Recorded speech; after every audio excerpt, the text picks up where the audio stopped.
ನಮಸ್ಕಾರ. ಮಧ್ಯಾಹ್ನ ಅಗ್ರ ವಾರ್ತೆಗೆ ಸ್ವಾಗತ. ನಾನು ಪೃಥ್ವಿರಾಜ್ ಹಾರ್ನಹಳ್ಳಿ. ಕೆಲ ಹೊತ್ತಲ್ಲೇ ಲೋಕಾಯುಕ್ತ ಕಚೇರಿಗೆ ಮಾಡಾಳ್ ವಿರೂಪಾಕ್ಷಪ್ಪ ವಕೀಲರ ಕಚೇರಿಗೆ ಆಗಮಿಸಿರುವಂಥದ್ದು. ಮಾಡಾಳ್ ವಿರೂಪಾಕ್ಷಪ್ಪ ವಿಚಾರಣೆಗೂ ಮುನ್ನ ವಕೀಲರ ಸಲಹೆಯನ್ನ ಪಡೆದಿದ್ದಾರೆ. ಚನ್ನಗಿರಿಯ ಶಾಸಕ ಲೋಕಾಯುಕ್ತ ಅಧಿಕಾರಿಗಳನ್ನ ವಿಚಾರಣೆ ಎದುರಿಸಲಿಕ್ಕೂ ಮುಂಚೆ ವಕೀಲರನ್ನ ಭೇಟಿ ಮಾಡಿದ್ದಾರೆ. ಹೈಕೋರ್ಟ್ ಆದೇಶದ ಬಗ್ಗೆ ಮಾಹಿತಿಯನ್ನ ಪಡೆದಿದ್ದಾರೆ. ಮಾಡಾಳ್ ವಿರೂಪಾಕ್ಷಪ್ಪ ಯಾವ ರೀತಿ ತನಿಖೆಯನ್ನು ಎದುರಿಸಬೇಕು, ಪ್ರಶ್ನೆಗಳನ್ನ ಮಾಡ್ತಾರಲ್ವಾ, ಅವಾಗ ಏನು ಹೇಳಬೇಕು ಅಂತೆಲ್ಲ ಮಾತನಾಡಿದ್ದಾರೆ. ಮಧ್ಯಾಹ್ನ 2 ಗಂಟೆಗೆ ತನಿಖಾಧಿಕಾರಿ ಮುಂದೆ ಹಾಜರಾಗುವಂತ ಸಾಧ್ಯತೆ ಇದೆ. ಹಾಜರಾಗ್ತೀನಿ ಅಂತ ಯಾವಾಗ ಮಧ್ಯಂತರ ಆದೇಶ ಹೊರಬಿತ್ತು, ಮಧ್ಯಂತರ ಜಾಮೀನನ್ನ ಕೊಡ್ಲಾಯಿತು, 10 ನಿಮಿಷದಲ್ಲಿ ಕಾಣಿಸ್ಕೊಂಡ್ಬಿಟ್ರು, ಪ್ರತ್ಯಕ್ಷ ಆಗ್ಬಿಟ್ರು. ಆ ಟೈಮ್ನಲ್ಲಿ ಹೇಳಿದ್ರು ನಾನು ಹಾಜರಾಗ್ತೀನಿ ಅಂತ. 48 ಗಂಟೆಗಳ ಕಾಲ ಅವಕಾಶ ಇರುವಂಥದ್ದು. ಅಷ್ಟರೊಳಗೆ ಹಾಜರಾಗಬೇಕು. ಇನ್ವೆಸ್ಟಿಗೇಷನ್ ಆಫೀಸರ್ ಮುಂದೆ 2 ಗಂಟೆಗೆ ಹಾಜರಾಗುವಂಥ ಸಾಧ್ಯತೆ ಇದೆಯಂತೆ. ನೋಡಬೇಕು. ಇದೆಲ್ಲದ್ರ ಬಗ್ಗೆ ಮತ್ತಷ್ಟು ಮಾಹಿತಿಯನ್ನ ನೀಡ್ತಾರೆ ನಮ್ಮ ಪ್ರತಿನಿಧಿ ಮಂಜುನಾಥ್. ನೇರ ಸಂಪರ್ಕದಲ್ಲಿ ಜಾಯಿನ್ ಆಗ್ತಾ ಇದ್ದಾರೆ. ಮಂಜುನಾಥ್, 48 ಗಂಟೆ ಒಳಗೆ ಹಾಜರಾಗಬೇಕು ಅಂತ ಹೈಕೋರ್ಟ್ ಮಧ್ಯಂತರ ಜಾಮೀನಲ್ಲಿ ಕಂಡೀಷನ್ ಅನ್ನ ಕೂಡ ಹಾಕಿತ್ತು. ಇದುವರೆಗೂ ಕೂಡ ಅವರು ಐಒನ ಭೇಟಿಯಾಗಿಲ್ಲ. ಎಷ್ಟೊತ್ತಿಗೆ ಭೇಟಿಯಾಗುವಂತ ಸಾಧ್ಯತೆ ಇದೆ, ಎಷ್ಟೊತ್ತಿಗೆ ಕಾಲಾವಕಾಶವನ್ನ ಕೊಡಲಾಗಿರುವಂಥದ್ದು, ಏನು ಅಪ್ಡೇಟ್ಸ್ ಲಭ್ಯವಾಗ್ತಾ ಇದೆ?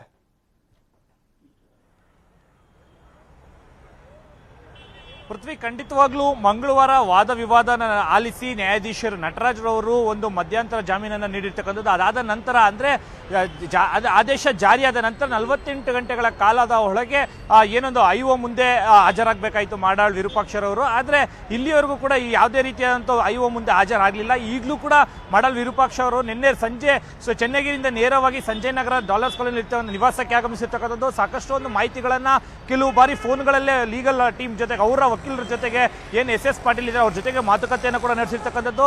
ಜೊತೆಗೆ ಇವತ್ತು ಬೆಳಗಿನ ಜಾವ ಸುಮಾರು 11 ಗಂಟೆಗೆ ನೇರವಾಗಿ ನಿವಾಸದಿಂದ ಲಾಯರ್ ಕಚೇರಿಗೆ ತಲುಪಿರ್ತಕ್ಕಂಥದ್ದು. ಇನ್ಫೆಂಟರ್ ರಸ್ತೆಯಲ್ಲಿರ್ತಕ್ಕಂಥ ಎಸ್ ಪಾಟೀಲ್ ಏನೊಂದು ಲೀಗಲ್ ಟೀಮ್ ಇದೆ, ಅಲ್ಲಿ ಮಾತುಕತೆಯನ್ನು ಕೂಡ ಈಗಲೂ ಕೂಡ ನಡೆಸ್ತಾ ಇರ್ತಕ್ಕಂಥದ್ದು. ಯಾವೆಲ್ಲ ಪ್ರಶ್ನೆಗಳಿಗೆ ಹೇಗೆ ಉತ್ತರಿಸಬೇಕು ಅಂತ ಈಗಾಗಲೇ ವಕೀಲರು ಒಂದು ಅಂದ್ರೆ ವಿರೂಪಾಕ್ಷಪ್ಪ ಅವರಿಗೆ ಹೇಳ್ಕೊಡ್ತಾ ಇರ್ತಕ್ಕಂಥದ್ದು. ಜೊತೆಗೆ ಐಒನ ಸುಮಾರು 2 ಗಂಟೆ 2:30 ಒಳಗಡೆ ಭೇಟಿ ಆಗಬೇಕು. 48 ಗಂಟೆಗಳ ಮುಗಿಯಕ್ಕೆ, ಯಾಕೆಂತ ಹೇಳಿದ್ರೆ 2:30ಗೆ ಮುಗಿಯುತ್ತೆ. ಸೊ ಅದ್ರ ಮುಂಚೆನೆ ಒಂದು ಲೋಕಾಯುಕ್ತ ಕಚೇರಿಯಲ್ಲಿ ಇರ್ತಕ್ಕಂಥ ಐಒ ಅವರಿಗಾಗಿ ಕರ್ತಕ್ಕಂಥ ಅಂತೋಣಿ ಏನಿದ್ದಾರೆ, ಐಒ ಅವರ ಮುಂದೆ ಹಾಜರಾಗಬೇಕು. ಅವರು ಕೇಳುವ ಪ್ರಶ್ನೆಗಳಿಗೆ ಸ್ವತಃ ವಿರೂಪಾಕ್ಷರವರೇ ಒಂದು ಹೇಳಿಕೆಗಳನ್ನು ನೀಡಬೇಕು. ಕೆಲವು ಪ್ರಶ್ನೆಗಳು ಈಗಾಗಲೇ ರೆಡಿ ಮಾಡಿರ್ತಕ್ಕಂಥದ್ದು ಐಒ ಅಂತೋಣಿರವರು. ಯಾಕೆ ಅಂತ ಹೇಳಿದ್ರೆ ಈ ದುಡ್ಡು ಎಲ್ಲಿಂದ ಬಂತು, ಹೇಗೆ ಬಂತು, ಯಾರು ಕೊಟ್ಟರು, ಯಾರು ತಂದಿಡ್ರು. ಯಾಕೆಂತ ಹೇಳಿದ್ರೆ ಕೆಲವು ಮಾಧ್ಯಮಗಳಲ್ಲಿ ಅಂದ್ರೆ ಈಗಾಗಲೇ ಅವರ ಮನೆಯಲ್ಲಿ ಮಾಧ್ಯಮಗಳ ಮುಂದೆ ಒಂದು ಹೇಳಿಕೆಯನ್ನು ಕೊಟ್ಟಿರ್ತಕ್ಕಂಥದ್ದು, ಯಾರೋ ತಂದಿಟ್ಟು ಬ್ಯಾಗಲ್ಲಿ ಹೋಗಿದ್ರು ಅಂತ. ಅದ್ರ ಬಗ್ಗೆ ಕೂಡ ಸಾಕಷ್ಟೊಂದು ಪರಿಶೀಲನೆ ಮಾಡೋಕ್ಕೆ ಈಗಾಗಲೇ ಒಂದು ಪ್ರಶ್ನೆಗಳನ್ನು ರೆಡಿ ಮಾಡಿರ್ತಕ್ಕಂಥದ್ದು. ಯಾಕಂದ್ರೆ ನಿನ್ನೆ ಅಷ್ಟೇ ತಾನೇ ಒಂದು ಟೀಮ್ ಹೋಗಿ, ಟೆಕ್ನಿಕಲ್ ಟೀಮ್ ಜೊತೆಗೆ ಲೋಕಾಯುಕ್ತರ ಅಧಿಕಾರಿಗಳು ತೆರಳಿ ಆ DVR ಗಳನ್ನ, ಜೊತೆಗೆ ಅಪಾರ್ಟ್ಮೆಂಟ್ ಅಲ್ಲಿ ಇರ್ತಕ್ಕಂಥ ಕೆಲವು ಕ್ಯಾಮ್ರಾಗಳನ್ನ ಎಲ್ಲವನ್ನು ಕೂಡ ವಶಕ್ಕೆ ಪಡ್ಕೊಂಡು ಸಾಕಷ್ಟು ಒಂದು ಪ್ರಶ್ನೋತ್ತರಕ್ಕೆ ರೆಡಿ ಆಗಿರ್ತಕ್ಕಂಥದ್ದು. ಸದ್ಯಕ್ಕೆ ಇವತ್ತು 2:30 ಒಳಗಡೆ 6 ಕೋಟಿ ಹಣ ನಂದೆ, ಇದು ಮಾಮೂಲಿ ಚನ್ನಗಿರಿಯಲ್ಲಿರುವಂತ ಸಾಮಾನ್ಯ ರೈತನ ಮನೆಯಲ್ಲೂ ಅಂತ ಕೂಡ ಮಾತನಾಡ್ಬಿಟ್ಟಿದ್ರು ಮಾಡಾಳ್ ವಿರೂಪಾಕ್ಷಪ್ಪ. ಅದಕ್ಕೇನಾದ್ರೂ ದಾಖಲೆ ಕೊಡ್ತಾರಂತ ಇವತ್ತು?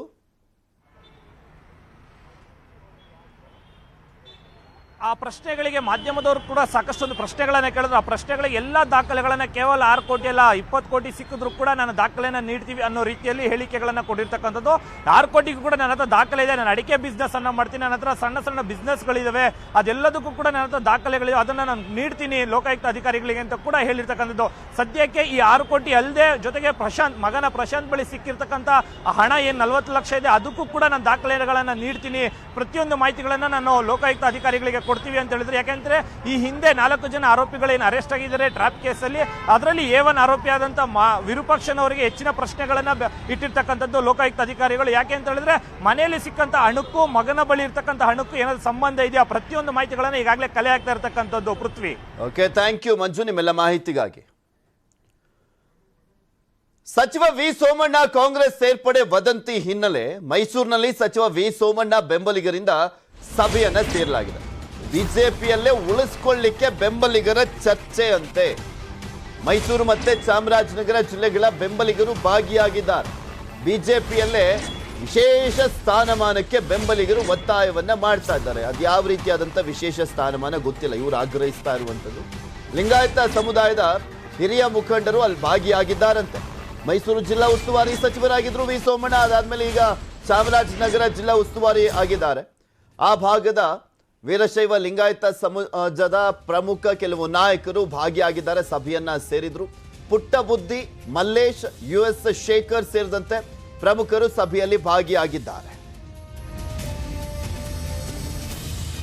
ಇದ್ರ ಬಗ್ಗೆ ಮತ್ತಷ್ಟು ಮಾಹಿತಿಯನ್ನು ನೀಡ್ತಾರೆ ನಮ್ಮ ಪ್ರತಿನಿಧಿ ಕೃಷ್ಣ, ನೇರ ಸಂಪರ್ಕದಲ್ಲಿ ಜಾಯಿನ್ ಆಗ್ತಾ ಇದ್ದಾರೆ. ಕೃಷ್ಣ, ಮೈಸೂರು ಚಾಮರಾಜನಗರದಲ್ಲಿ ಇರುವಂತ ಸೋಮಣ್ಣ ಅವರ ಬೆಂಬಲಿಗರು ಸಭೆಯನ್ನ ಸೇರಿದ್ರು, ವಿಶೇಷ ಸ್ಥಾನಮಾನಕ್ಕೆ ಆಗ್ರಹಿಸ್ತಾ ಇದ್ರಲ್ಲ, ಏನಂತೆ ವಿಶೇಷ ಸ್ಥಾನಮಾನ ಅಂದ್ರೆ ಯಾವ ರೀತಿಯಾದಂತ ಪ್ರಾತಿನಿಧ್ಯತೆ ಕೊಡಬೇಕಂತೆ ಸೋಮಣ್ಣ ಅವರಿಗೆ?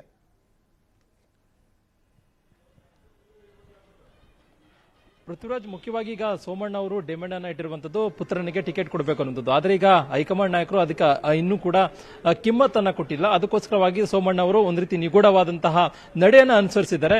ಕಾಂಗ್ರೆಸ್ ಹೋಗ್ತಾರೆ ಅನ್ನೋದು ಕೂಡ ಚರ್ಚೆ ಆಗ್ತಾ ಇದೆ. ಅದಕ್ಕೋಸ್ಕರವಾಗಿನೇ ಈಗ ಅವರ ಬೆಂಬಲಿಗರು ಮತ್ತೆ ಅವರ ಸಮುದಾಯದ ಮುಖಂಡರು ಒಂದು ಮೀಟಿಂಗ್ ಅನ್ನ ಮಾಡೋದ್ರ ಮುಖಾಂತರವಾಗಿ ಡಿಮ್ಯಾಂಡ್ ಅನ್ನ ಇಡ್ತಿರುವಂತದ್ದು. ಅಂದ್ರೆ ಸೂಕ್ತವಾದಂತಹ ಸ್ಥಾನಮಾನ ಅನ್ನುವಂಥದ್ದು, ಅಂದ್ರೆ ಅತಿ ಎತ್ತರವಾದಂತಹ ಸ್ಥಾನಮಾನ ಕೊಡಬೇಕು ಅನ್ನುವಂಥದ್ದು ಬಿಜೆಪಿ. ಈಗಾಗಲೇ ವಿಜಯ ಸಂಕಲ್ಪ ಯಾತ್ರೆಯ ನೇತೃತ್ವವನ್ನು ಕೂಡ ಸೋಮಣ್ಣ ಅವರಿಗೆ ಕೊಟ್ಟಿಲ್ಲ ಅನ್ನೋದು ಒಂದು ಅಸಮಾಧಾನ ಇದೆ.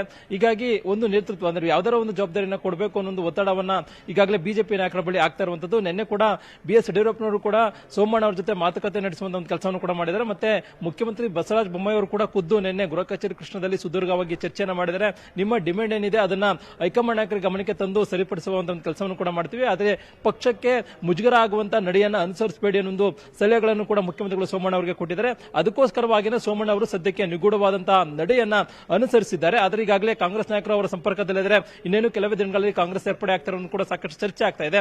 ಅದಕ್ಕೋಸ್ಕರವಾಗಿಯೇ ಈಗ ಚಾಮರಾಜನಗರದಲ್ಲಿರತಕ್ಕಂಥ ಅವರ ಬೆಂಬಲಿಗರು ಈಗಾಗಲೇ ಒಂದು ಸಭೆಯನ್ನು ಮಾಡೋದ್ರ ಮುಖಾಂತರವಾಗಿ ಒಂದು ಡಿಮ್ಯಾಂಡ್ ಅನ್ನು ಇಡ್ತಾ ಇದ್ದಾರೆ. ರಾಜ್ಯದ ಬಿಜೆಪಿ ನಾಯಕರು ಆಗಿರಬಹುದು ಮತ್ತೆ ಹೈಕಮಾಂಡ್ ನಾಯಕರು. ಈಗಾಗಲೇ ಬಿಜೆಪಿ ರಾಷ್ಟ್ರೀಯ ಅಧ್ಯಕ್ಷ JP ನಡ್ಡಾ ಅವರು ಕೂಡ ಇವತ್ತು ರಾಜ್ಯ ಪ್ರವಾಸವನ್ನು ಕೈಗೊಳ್ತಾ ಇದ್ದಾರೆ. ಮತ್ತೆ ಈಗಾಗಲೇ ಪ್ರಧಾನಿ ನರೇಂದ್ರ ಮೋದಿ ಅವರು ಕೂಡ ಈಗ ರಾಜ್ಯಕ್ಕೆ ಬರ್ತಾ ಇರುವಂತದ್ದು. ಇಂತಹ ಸಂದರ್ಭದಲ್ಲಿ ಕೇಂದ್ರದ ನಾಯಕರನ್ನ ಗಮನ ಸೆಳೆಯುವಂತ ನಿಟ್ಟಿನಲ್ಲಿ ತಮ್ಮ ನಾಯಕನಿಗೆ ಒಂದು ಉನ್ನತವಾದಂತಹ ಸ್ಥಾನಮಾನ ಕೊಡಬೇಕು ಅನ್ನುವಂಥದ್ದು. ಆದ್ರೆ ಸ್ಥಾನಮಾನ ಏನು ಅನ್ನುವಂಥದ್ದು ಸೋಮಣ್ಣ ಅವರು ಇದುವರೆಗೂ ಕೂಡ ಅಧಿಕೃತವಾಗಿ ಎಲ್ಲೂ ಕೂಡ ಪ್ರಕಟವನ್ನ ಮಾಡಿಲ್ಲ. ಆದ್ರೆ ಸೋಮಣ್ಣ ಅವರು ಹೇಳಿರುವಂತದ್ದು ನಮ್ಮ ಮನಸ್ಸು ಒಂದ್ ರೀತಿ ಸರಿ ಇಲ್ಲ, ಆರೋಗ್ಯನೂ ಕೂಡ ಸರಿ ಇಲ್ಲ ಅನ್ನೋ ಹೇಳಿಕೆಯನ್ನು ಕೊಟ್ಟು ಒಂದ್ ರೀತಿ ನಿಗೂಢವಾದಂತಹ ನಡೆಯನ್ನು ಅನುಸರಿಸಿದ್ದಾರೆ. ಹೀಗಾಗಿ ಯಾವ ರೀತಿಯಾಗಿ ರಾಜ್ಯದ ನಾಯಕರಾಗಿರ್ಬೋದು ಮತ್ತೆ ಹೈಕಮಾಂಡ್ ನಾಯಕರು ಏನು ಸೋಮಣ್ಣ ಅವರನ್ನ ಸಮಾಧಾನ ಪಡಿಸೋದ್ರ ಮುಖಾಂತರವಾಗಿ ಪಕ್ಷದಲ್ಲಿ ಉಳಿಸಿಕೊಳ್ತಾರೆ ಅನ್ನೋದು ಕೂಡ ಸಾಕಷ್ಟು ಕುತೂಹಲ ಮೂಡಿಸಿದೆ. ಆದ್ರೆ ಸದ್ಯಕ್ಕಂತೂ ಸೋಮಣ್ಣ ಅವರ ಡಿಮ್ಯಾಂಡ್ ಇಷ್ಟೇ, ತನಗೂ ಸೇರಿದಂತೆ ತನ್ನ ಪುತ್ರನಿಗೆ ಎರಡೂ ಕಡೆ ಕೂಡ ಟಿಕೆಟ್ ಕೊಡಬೇಕು ಅನ್ನೋದು. ಈಗಾಗಲೇ ಗೋವಿಂದರಾಜನಗರದಲ್ಲಿ ತನ್ನ ಪುತ್ರನಿಗೆ ಅಂದ್ರೆ ಅರುಣ್ ಸೋಮಣ್ಣ ಅವರಿಗೆ ಟಿಕೆಟ್ ಕೊಡಬೇಕು ಮತ್ತೆ ಅನೂರಲ್ಲಿ ತಮಗೆ ಟಿಕೆಟ್ ಕೊಡಬೇಕು ಅನ್ನೋ ಆಗ್ರಹವನ್ನ ಸೋಮಣ್ಣ ಅವರು ಸದ್ಯಕ್ಕೆ ಮಾಡಿದ್ದಾರೆ ಅನ್ನೋದು ಕೂಡ ಹೇಳಾಗ್ತಾ ಇರುವಂತದ್ದು. ಪೃಥ್ವಿರಾಜ್, ನೋಡೋಣ ಏನಾಗುತ್ತೆ ಅಂತ. ಥ್ಯಾಂಕ್ ಯು ಕೃಷ್ಣ ನಿಮ್ಮೆಲ್ಲ ಮಾಹಿತಿಗಾಗಿ.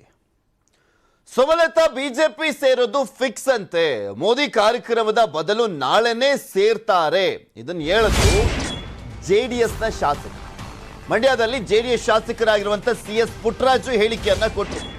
ಸುಮಲತಾ ಸೇರ್ಪಡೆ ವಿಚಾರಕ್ಕೆ ಸಂಬಂಧಪಟ್ಟಂತೆ ಅವರೇ ಮಾತಾಡಿಲ್ಲ, ಇನ್ನು ಅವರು ಗೊಂದಲದಲ್ಲಿದ್ದಾರೆ. ಆದರೆ ಮಂಡ್ಯದ JDS ಶಾಸಕರಾಗಿರುವಂತ CS ಪುಟ್ಟರಾಜು ಅವರ ಹೇಳಿಕೆ, ಮೋದಿ ಕಾರ್ಯಕ್ರಮದ ಬದಲು ನಾಳೆನೇ ಸೇರ್ಬಿಡ್ತಾರೆ ಅವ್ರು ಬಿಜೆಪಿಗೆ ಅಂತ ಹೇಳಿದ್ರು. ಮೋದಿ ಕಾರ್ಯಕ್ರಮದಲ್ಲೇ ಸೇರುವಂತ ಪ್ಲಾನ್ ಅನ್ನ ಮಾಡಿದ್ರು.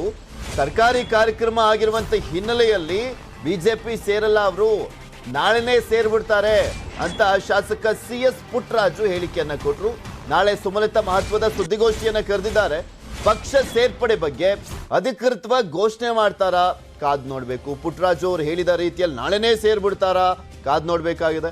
ಬಿಜೆಪಿ ಸೇರೋ ಬಗ್ಗೆ ಘೋಷಣೆ ಮಾಡ್ತಾರಾ ನೋಡ್ಬೇಕು. ಇತ್ತೀಚೆಗೆ SM ಕೃಷ್ಣ ಅವರನ್ನ ಭೇಟಿಯಾಗಿ ಬಂದಿದ್ರು ಸುಮಲತಾ ಅವರು. ನಾಳೆಯ ಸುದ್ದಿಗೋಷ್ಠಿಯಲ್ಲಿ ಬಿಜೆಪಿ ಸೇರ್ಪಡೆ ಬಗ್ಗೆ ಏನಾದ್ರೂ ಅಧಿಕೃತವಾಗಿ ಘೋಷಣೆ ಮಾಡ್ತಾರಾ ನೋಡಬೇಕಾಗಿದೆ. ಯಾಕೆಂದ್ರೆ ಬಿಜೆಪಿಗಷ್ಟೇ ಅನಿವಾರ್ಯ ಸುಮಲತಾ ಅವರು. ಕಾಂಗ್ರೆಸ್ಗಾದ್ರೆ ಅಲ್ಲಿ ಸಾಕಷ್ಟು ಜನ ನಾಯಕರಿದ್ದಾರೆ, DK ಶಿವಕುಮಾರ್ ಅವರು ಸೇರಿದಂತೆ ಅಕ್ಕಪಕ್ಕದ ಜಿಲ್ಲೆಯವರೆಲ್ಲ ಇರುವಂತದ್ದು. ಸೊ ಹೀಗಾಗಿ ಅನಿವಾರ್ಯತೆ ಅನ್ನುವಂಥದ್ದು ಇರೋದು ಬಿಜೆಪಿಗೆನೆ ಸುಮಲತಾ ಅವರದ್ದು. ಸೊ ಸುಮಲತಾ ಅವರನ್ನ ಬಿಜೆಪಿಗೆ ಸೆಳೆಯುವಂತ ನಿಟ್ಟಿನಲ್ಲಿ ಬಿಜೆಪಿ ನಾಯಕರು ಸಾಕಷ್ಟು ಬಾರಿ ಪ್ರಯತ್ನ ಪಟ್ಟಿದ್ದಾರೆ. ಅವ್ರು ಇನ್ನೇನು ಬಂದೇ ಬಿಟ್ರು ಅನ್ನುವಂತಹ ಸಾಕಷ್ಟು ಸಂದರ್ಭಗಳು ಸಮಾರಂಭಗಳು ಕೂಡ ಸೃಷ್ಟಿಯಾಗಿದ್ರು. ಆ ಟೈಮ್ನಲ್ಲಿ ಸೇರಿರಲಿಲ್ಲ ಸುಮಲತಾ ಅಂಬರೀಶ್ ಅವರು. ಈಗ ನಾಳೆ ಸೇರ್ತಾರೆ ಅಂತ CS ಪುಟ್ಟರಾಜು ಅವರು ಹೇಳ್ತಾ ಇದ್ದಾರೆ, JDSನ ಶಾಸಕರು. ಸೊ ಸುಮಲತಾ ಅವರು ನಾಳೆ ಕರೆದಿರುವಂತ ಸುದ್ದಿಗೋಷ್ಠಿಯಲ್ಲಿ ಇದ್ರ ಬಗ್ಗೆ ಅಧಿಕೃತವಾಗಿ ಹೇಳ್ತಾರಾ ಅಥವಾ ನಾನು ಇನ್ನೂ ಡಿಸೈಡ್ ಮಾಡಿಲ್ಲ, ಇನ್ನೂ ಒಂದು 2-3 ರೌಂಡ್ ಬೆಂಬಲಿಗರ ಸಭೆಯನ್ನ ನಡೆಸಿ ಆಮೇಲೆ ತೀರ್ಮಾನ ಮಾಡ್ತೀನಿ ಅಂತ ಹೇಳ್ತಾರಾ ಕಾದು ನೋಡ್ಬೇಕಾಗಿದೆ. CS ಪುಟ್ಟರಾಜು ಅವರು ಸಾಕಷ್ಟು ಬಾರಿ ಆಕ್ರೋಶ ವಾಗ್ದಾಳಿ ಎಲ್ಲ ಮಾಡ್ತಾನೆ ಇದ್ದಾರೆ. ಮಂಡ್ಯ ಭಾಗದ JDSನ ಶಾಸಕರುಗಳು ಸುಮಲತಾ ಅಂಬರೀಶ್ ಅವರ ವಿರುದ್ಧ ಯಾವ ರೀತಿಯಾಗಿ ಆಕ್ರೋಶವನ್ನ ವ್ಯಕ್ತಪಡಿಸ್ತಾ ಇರ್ತಾರೆ ಅನ್ನೋದನ್ನ ನೋಡಿದ್ದೀರಾ ನೀವು ಕೂಡ. ಆದ್ರೆ ಸುಮಲತಾ ಅಂಬರೀಶ್ ಅವರು ಯಾವ ಪಕ್ಷಕ್ಕೆ ಹೋಗ್ತಾರೆ ಅಂದ್ರೆ, ಯಾವ ಪಕ್ಷ ಅಂದ್ರೆ ಎರಡೇ ದಾರಿ ಸದ್ಯಕ್ಕೆ ಅವ್ರಿಗೆ ಇರೋದು. ಒಂದು ಕಾಂಗ್ರೆಸ್ ಇಲ್ಲ BJP ಅನ್ನುವಂಥದ್ರ ಬಗ್ಗೆ ಚರ್ಚೆ ಆಗ್ತಾ ಇರುವಂಥದ್ದು. ಸೊ ಹೀಗಾಗಿ ಕಾಂಗ್ರೆಸ್ಗೆ ಹೋಗ್ತಾರಾ BJPಗೆ ಹೋಗ್ತಾರಾ ಅನ್ನುವಂಥ ಗೊಂದಲ ಇವನ್ ಸುಮಲತಾ ಅವ್ರಿಗೂ ಕೂಡ ಇರುವಂಥದ್ದು. ಮೊನ್ನೆ ಬೆಂಬಲಿಗರ ಸಭೆ ಕರೆದಿದ್ದಂಥ ಟೈಮ್ನಲ್ಲೂ ಕೂಡ ಅಷ್ಟೇ, ಕೆಲವರು ಕಾಂಗ್ರೆಸ್ಗೆ ಸೇರಿ ಅಂತಾರೆ, ಇನ್ ಕೆಲವರು BJPಗೆ ಸೇರಿ ಅಂತ ಹೇಳ್ತಾ ಇದ್ದಾರೆ.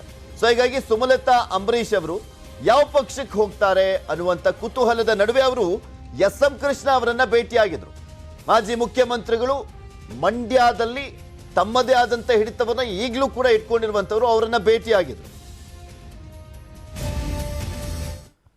ಕಾಂಗ್ರೆಸ್ ಸ್ಕ್ರೀನಿಂಗ್ ಕಮಿಟಿಯಲ್ಲಿ ಟಿಕೆಟ್ಗಾಗಿ ಕಿತ್ತಾಟ. ಬೆಂಗಳೂರಲ್ಲಿ ಲಿಂಗಾಯತ ಟಿಕೆಟ್ಗಾಗಿ MB ಪಾಟೀಲ್ ಅವರು ಒತ್ತಡವನ್ನ ಹಾಕ್ತಾ ಇದ್ದಾರೆ. ಬೆಂಗಳೂರಿನಲ್ಲಿ ಕನಿಷ್ಠ 2 ಟಿಕೆಟ್ ಆದ್ರೂ ಕೊಡ್ರಿ ಸ್ವಾಮಿ ಅಂತ ಅವ್ರ ನಾಯಕರಲ್ಲಿ ಒತ್ತಾಯ ಮಾಡ್ತಾ ಇದ್ದಾರೆ MB ಪಾಟೀಲ್. ಕಾಂಗ್ರೆಸ್ನ ಪ್ರಚಾರ ಸಮಿತಿ ಅಧ್ಯಕ್ಷರು ರಾಜಾಜಿನಗರದಲ್ಲಿ ಪುಟ್ಟರಾಜು ಟಿಕೆಟ್ ಕೊಡ್ಲೇಬೇಕು ನೀವು ಅಂತ ಪಟ್ಟನ್ನ ಹಿಡ್ಕೊಂಡಿದ್ದಾರೆ. DKC ಹಾಗೂ ಸಿದ್ದರಾಮಯ್ಯ ಬಳಿ ಪುಟ್ಟರಾಜುಗಾಗಿ ಲಾಬಿಯನ್ನ ಮಾಡಿದ್ದಾರೆ. ನೀವು ಕೂಡ ಒಪ್ಕೊಬೇಕಪ್ಪ ಪುಟ್ಟರಾಜು ಟಿಕೆಟ್ ಕೊಡೋದಕ್ಕೆ ಅಂತ ಕೇಳ್ಕೊಂಡಿದ್ದಾರೆ. ಆದ್ರೆ ಇಲ್ಲ, ಅವೆಲ್ಲ ಆಗಲ್ಲಪ್ಪ, ಪುಟ್ಟಣ್ಣ ಇದ್ದಾರೆ BJP MLC, ಅವ್ರಿಗೆ ನಾವು ಟಿಕೆಟ್ ಕೊಡ್ತೀವಿ ಅಂತ ಏನೋ ಹೇಳಿದ್ರಂತೆ. ಸಭೆಯಲ್ಲಿ ಜೋರು ಧ್ವನಿಯಲ್ಲಿ ಪಟ್ಟನ್ನ ಹಿಡಿದಿದ್ರಂತೆ MB ಪಾಟೀಲ್ ಅವರು. ಪುಟ್ಟರಾಜು ಬದಲಿಗೆ BJP MLC ಪುಟ್ಟಣ್ಣಗೆ ಟಿಕೆಟ್ ಅಂತ ಹೇಳಿದ್ರಂತೆ. ಅವ್ರು ಇನ್ನೂ ಬಂದಿಲ್ಲ ಕಾಂಗ್ರೆಸ್ಗೆ, ಆಲ್ರೆಡಿ ಅವ್ರಿಗೆ ಟಿಕೆಟ್ ಅಂತ ಹೇಳ್ತಾ ಇದ್ದಾರಂತೆ ಸಿದ್ದರಾಮಯ್ಯ ಮತ್ತೆ DK ಶಿವಕುಮಾರ್. ಲಿಂಗಾಯತರಿಗೆ ಬೆಂಗಳೂರಿನಲ್ಲಿ ಅನ್ಯಾಯ ಆಗ್ತಾ ಇದೆ, ನಮ್ಗೆ ಎರಡಾದ್ರೂ ಕನಿಷ್ಠ ಪಕ್ಷ ಟಿಕೆಟ್ ಅನ್ನ ಕೊಡಬೇಕು, ನಮ್ಮ ಸಮುದಾಯ ದೊಡ್ಡ ಸಂಖ್ಯೆಯಲ್ಲಿದೆ ಬೆಂಗಳೂರಿನಲ್ಲಿ, ಆದ್ರೆ ನಮಗೆ ಅನ್ಯಾಯ ಮಾಡ್ತಾ ಇದ್ದೀರಾ ನೀವು ಅಂತ ಆಕ್ರೋಶವನ್ನ ಕೂಡ ವ್ಯಕ್ತಪಡಿಸಿದ್ದಾರಂತೆ. ಇನ್ನ ಮಾತಿಗೆ ಮಾತು ಬೆಳೆದಿರುವಂಥದ್ದು ಆ ಒಂದು ಸಭೆಯಲ್ಲಿ. ಸ್ಕ್ರೀನಿಂಗ್ ಕಮಿಟಿ ಸಭೆಗೆ ನಾನ್ ಗೈರಾಗ್ಬಿಡ್ತೀನಿ ಹಿಂಗೆ ಆಗ್ಬಿಟ್ರೆ ಅಂದ್ಬಿಟ್ಟು MB ಪಾಟೀಲ್ ಹೇಳಿದಾರಂತೆ. ರಾಜಾಜಿನಗರಕ್ಕೆ ಲಿಂಗಾಯತ ಟಿಕೆಟ್ ಕೊಡುವಂತೆ ಪಟ್ಟನ್ನ ಹಿಡಿದಿದ್ದಾರೆ MB ಪಾಟೀಲ್. ಆದ್ರೆ ಆ ಪಟ್ಟಿಗೆ ಯಾವುದೇ ಮಣೆಯನ್ನ ಹಾಕಿಲ್ಲ ಸಿದ್ದರಾಮಯ್ಯ DK ಅಂತ ಹೇಳಲಾಗ್ತಾ ಇದೆ. ಇಂದು ಸ್ಕ್ರೀನಿಂಗ್ ಕಮಿಟಿ ಸಭೆ ಇದೆ. ಈ ಒಂದು ಸ್ಕ್ರೀನಿಂಗ್ ಕಮಿಟಿ ಸಭೆಗೆ MB ಪಾಟೀಲ್ ಅವರು ಗೈರಾಗುವಂತ ಸಾಧ್ಯತೆ ಇದೆ. ಇನ್ನ ಅದೊಂದು ಕತೆ ಆದ್ರೆ MB ಪಾಟೀಲ್ ಜೊತೆ ವಿಜಯಪುರ ಕಾಂಗ್ರೆಸ್ ಶಾಸಕರ ಮುನಿಸು ಒಂದ್ ಕತೆ ಇದೆ. ಮುನಿಸ್ಕೊಂಡಂತವರು ಅದರ ಜೊತೆಗೆ MB ಪಾಟೀಲ್ ಇವರನ್ನು ಕರೆದುಬಿಟ್ಟು ಸಿದ್ದರಾಮಯ್ಯ ಮತ್ತೆ DK ಶಿವಕುಮಾರ್ ಅವರು ಸಂಧಾನ ಮಾಡಿಸಿದ್ದಾರೆ. ಬೆಂಗಳೂರಿನ ಹೊರವಲಯದ ರೆಸಾರ್ಟ್ನಲ್ಲಿ ನಿನ್ನೆ ರಾಜಿ ಪಂಚಾಯಿತಿ ಮಾಡಲಾಗಿದೆ. ಬಸವನ ಬಾಗೇವಾಡಿಯ ಕಾಂಗ್ರೆಸ್ನ ಶಾಸಕರು ಹಾಗೆ ಮಾಜಿ ಸಚಿವರಾಗಿರುವಂತಹ ಶಿವಾನಂದ ಪಾಟೀಲ್, ಇಂಡಿ ಶಾಸಕ ಯಶವಂತ ರಾಯಗೌಡ ಅವರನ್ನ ಕರೆಸಲಾಗಿತ್ತು. MB ಪಾಟೀಲ್ ಕೂಡ ಇದ್ರು, ಸಂಧಾನ ಮಾಡಲಾಗಿದೆ. ಸಭೆಯಲ್ಲಿ ಭಾಗಿಯಾಗಿದ್ದು MB ಪಾಟೀಲ್ ಅವರ ಕ್ಷೇತ್ರ ಬಬಲೇಶ್ವರ ಇದೆಯಲ್ಲ, ಆ ಒಂದು ಕ್ಷೇತ್ರದ ಟಿಕೆಟ್ಗೆ ಅರ್ಜಿಯನ್ನ ಕೂಡ ಹಾಕಿದ್ರು ಶಿವಾನಂದ ಪಾಟೀಲ್. ಅದರಲ್ಲೇ ಗೊತ್ತಾಗ್ತಾ ಇತ್ತು ಅಸಮಾಧಾನ ಇತ್ತು, ಭಿನ್ನಾಭಿಪ್ರಾಯ ಇತ್ತು ಅಂತ. ಇಬ್ಬರು ಶಾಸಕರ ಮುನಿಸಿನ ಲಾಭವನ್ನ ಪಡಿಲಿಕ್ಕೆ BJP ಮುಂದಾಗಿತ್ತು, ಸಹಜ ಅದು. ಇನ್ನ ಹೀಗಾಗಿ ಭಿನ್ನಾಭಿಪ್ರಾಯ ಬದಿಗೊತ್ತಿ ಒಟ್ಟಾಗಿರುವಂತೆ ಬುದ್ಧಿವಾದವನ್ನ ಹೇಳಲಾಗಿದೆ. ಅಧಿಕಾರಕ್ಕೆ ಬರುವ ಸಂದರ್ಭದಲ್ಲಿ ಕಿತ್ತಾಟ ಬೇಡ ಅಂತ DK ಶಿವಕುಮಾರ್, ಸಿದ್ದರಾಮಯ್ಯ, ರಾಜ್ಯ ಕಾಂಗ್ರೆಸ್ ಉಸ್ತುವಾರಿ ಆಗಿರುವಂತಹ ರಣದೀಪ್ ಸಿಂಗ್ ಸುರ್ಜೇವಾಲಾ ಇವರೆಲ್ಲರೂ ಕೂಡ ಸಲಹೆಯನ್ನ ಕೊಟ್ಟಿದ್ದಾರೆ. ಆ ಒಂದು ಫೋಟೋವನ್ನ ನಿಮಗೆ ತೋರಿಸ್ತಾ ಇದ್ವಿ, ಇದರಲ್ಲೇ ಗೊತ್ತಾಗುತ್ತೆ. ರಣದೀಪ್ ಸಿಂಗ್ ಸುರ್ಜೇವಾಲಾ, ವಿರೋಧ ಪಕ್ಷ ನಾಯಕರಾಗಿರುವಂತಹ ಸಿದ್ದರಾಮಯ್ಯ, DK ಶಿವಕುಮಾರ್ ಇವರೆಲ್ಲರೂ ಸೇರಿಸ್ಬಿಟ್ಟು ಆ ಮೂವರು ನಾಯಕರನ್ನ ಕರೆಸಿ ಸಮಾಧಾನ ಮಾಡಿದ್ದಾರೆ. ಒಗ್ಗಟ್ಟರಿಂದ ಹೋಗ್ರಪ್ಪ, ಇಲ್ಲಾಂದ್ರೆ ಅಧಿಕಾರಕ್ಕೆ ಬರೋದು ಕಷ್ಟ ಆಗುತ್ತೆ ಅಂತ. ಬೆಳಗಾವಿ BJP ಭಿನ್ನಮತಕ್ಕೆ ತೇಪೆ ಹಚ್ಚಲಿಕ್ಕೆ ಸರ್ಕಸ್ ಮಾಡಲಾಗ್ತದೆ. ಈಗಷ್ಟೇ ನೋಡ್ತಾ ಇದ್ವಿ ವಿಜಯಪುರದಲ್ಲಿರುವಂತ ಕಾಂಗ್ರೆಸ್ನ ಭಿನ್ನಮತ ಅಸಮಾಧಾನ ಯಾವ ರೀತಿಯಾಗಿತ್ತು, ಅದನ್ನ ಸರಿಪಡಿಸಲಿಕ್ಕೆ ಕಾಂಗ್ರೆಸ್ ನಾಯಕರು ಯಾವ ರೀತಿಯಾಗಿ ಸರ್ಕಸ್ ಮಾಡಿದ್ರು ಅಂತ. ಬೆಳಗಾವಿ ಜಿಲ್ಲೆಗೆ ಬರೋದಾದ್ರೆ ಅಲ್ಲಿ BJPನೇ ಶತ್ರು. ಆ ಒಂದು ಅಸಮಾಧಾನವನ್ನ ಶಮನ ಮಾಡುವಂತ ನಿಟ್ಟಿನಲ್ಲಿ ಎಷ್ಟೇ ಸಾಹಸ ಪಟ್ಟರು ಕೂಡ ಆಗ್ತಾ ಇಲ್ಲ. ರಮೇಶ್ ಶಶಿಕಲಾ ಜೊಲ್ಲೆ ಜೊತೆ ಸವದಿ ಸುದ್ದಿಗೋಷ್ಠಿ, ಕಾಗವಾಡದ ಐನಾಪುರದಲ್ಲಿ ಜಂಟಿ ಸುದ್ದಿಗೋಷ್ಠಿ. ನಿಪ್ಪಾಣಿಯ ಜನಸಂಕಲ್ಪ ಯಾತ್ರೆಗೆ ಗೈರಾಗಿದ್ರು ರಮೇಶ್ ಜಾರಕಿಹೊಳಿ. ಈ ಬಗ್ಗೆ ಸ್ಪಷ್ಟನೆಯನ್ನ ಕೊಟ್ಟಿದ್ದಾರೆ ರಮೇಶ್ ಜಾರಕಿಹೊಳಿ. ಪೂರ್ವ ನಿಯೋಜಿತ ಕೆಲಸ ಇತ್ತು ಅಂತ ಸಬೂಬನ್ನ ಕೊಟ್ಟಿದ್ದಾರೆ. ಅದು ಕರೆಕ್ಟ್ ಆಗಿ ನಿಪ್ಪಾಣಿಗೆ ಹೋದಾಗಲೇ ಪೂರ್ವ ನಿಯೋಜಿತ ಸಭೆ ಇತ್ತಂತವ್ರು. ನಿಪ್ಪಾಣಿಯಲ್ಲಿ ರಮೇಶ್ ಆಪ್ತ ಉತ್ತಮ್ ಪಾಟೀಲ್ ಸ್ಪರ್ಧೆ ಮಾಡುವಂತ ಸಾಧ್ಯತೆ ಇದೆ, ಅವರನ್ನ ಕಣಕ್ಕಿಳಿಸುವಂತ ಸಾಧ್ಯತೆ ಇದೆ ಅಂತ ಹೇಳಲಾಗ್ತಾ ಇತ್ತು. ಇನ್ನು ಕಾಂಗ್ರೆಸ್ನಿಂದ ಉತ್ತಮ್ ಪಾಟೀಲ್ಗೆ ಟಿಕೆಟ್ ಕೊಡುವಂತ ಸಾಧ್ಯತೆ ಇದೆ. ನನ್ನ ಆಪ್ತನಾದ್ರೂ ಕೂಡ ನನ್ನ ಕೆಲಸ BJP ಪರ ಅಂತ ಹೇಳಿದ್ದಾರೆ ರಮೇಶ್ ಜಾರಕಿಹೊಳಿ.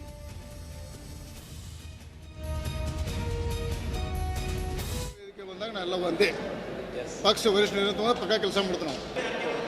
ನಾನು ಕಾಂಗ್ರೆಸ್ ಪಕ್ಷ ಇದ್ದಾಗ ಕಾಕಾ ಪಾಟೀಲು ಉತ್ತಮ್ ಪಾಟೀಲ್ಗೆ ಕಾಂಪ್ರಮೈಸ್ ಮಾಡಿದ್ದೆ ನಾನು ಲಾಸ್ಟ್ ಇಯರ್. ಕಾಕಾ ಪಾಟೀಲ್ ಟಿಕೆಟ್ ಕೊಡಿದ್ರೆ ಉತ್ತಮ್ ಪಾಟೀಲ್ ಸರಿಸಿದ್ದೆ ಹಿಂದೆ ಟಿಕೆಟ್ ಬೇಡ ಇದೊಂದು ಸಲ ಕಾಕಾ ಪಾಟೀಲ್ ನೆಕ್ಸ್ಟ್ ಟೈಮ್ ನೀವು ನಿಲ್ಲೋಕೆ ನನಗೆ BJP ಬರೋದು ಅನಿವಾರ್ಯ ನಂಗೆ ಗೊತ್ತಿರಲಿಲ್ಲ ಅವಾಗ.